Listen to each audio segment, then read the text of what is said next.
You won't believe what I did. I quit my job, threw away all my baggage, and ran to this magical place. I wondered if a spiritual world existed within me. Luckily, I felt incredibly alive here, as if I'd gulped an energy drink. This is the life I've been searching for.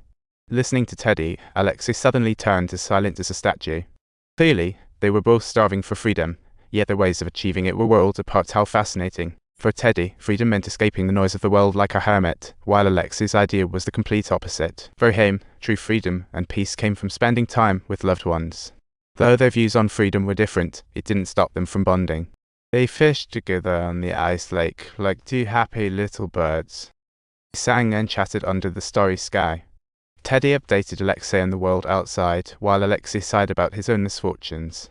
They toasted to freedom and solitude alike. Under Alexei's guidance, Teddy curiously explored the land every day, and time flew by as if it was playing a prank on them. On Teddy's birthday, he raised a flare high in celebration, and the red fireworks lit up the wilderness, illuminating the lonely souls yearning for freedom. The wild celebration nearly got them into some trouble. After a night of partying, Alexei was startled awake by a commotion, feeling like he was yanked back to reality. He rushed to peek out the window and saw a car parked outside.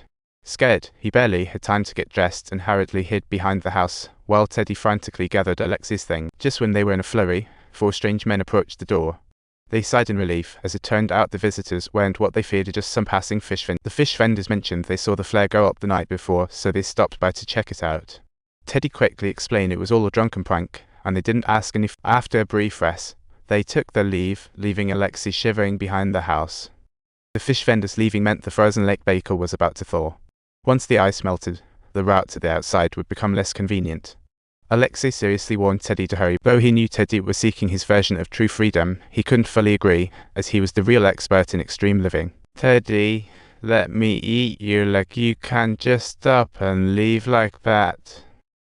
Subtitles. Teddy was definitely not willing to leave just at this moment. Yet spring arrived and Teddy had spent the entire harsh winter here. When spring came, the snow melted quickly, and everything came back to life, like he'd just changed into a fresh. But unexpectedly, Alexei, hiding nearby, fell ill this spring. He had a persistent fever and became increasingly weak. Teddy couldn't bear to leave, so he stayed to care for him.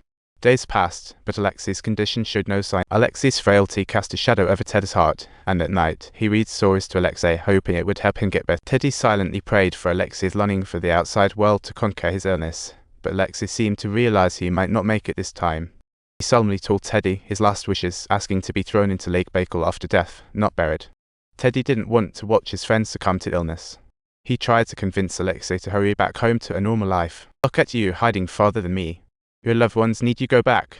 To Teddy's surprise, next day, Alexei miraculously improved. Alexei told Teddy he had changed his mind and didn't want to wait for death anymore, asking him to go out and buy some necessary medicine. Seeing Alexei's renewed fighting spirit, Teddy felt very happy. Before leaving, Alexei wrote a letter for Teddy in Russian. As they said their goodbyes, Alexei earnestly wished Teddy a safe journey, while Teddy looked worried and urged him to wait for his return. Afterwards, Teddy walked uphill. Alexei watched him go, shouting his name in farewell.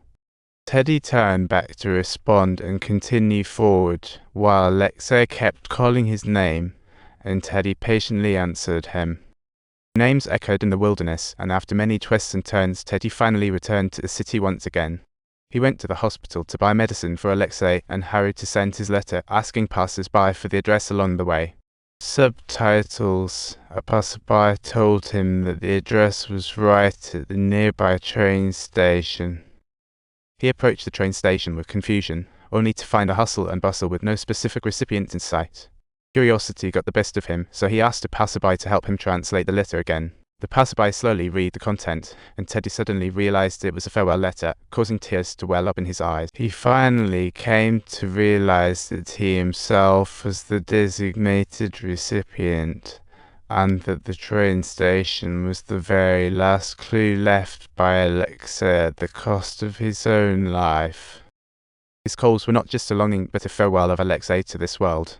Without time to think any, he hurried back with the medicine and a heavy sense of dread, walking from night into day. When the car stopped moving, he flagged down a motorcycle to continue on, his anxiety slowly turning icy. He finally returned to Alexei's grave, but felt a heaviness hanging in the air.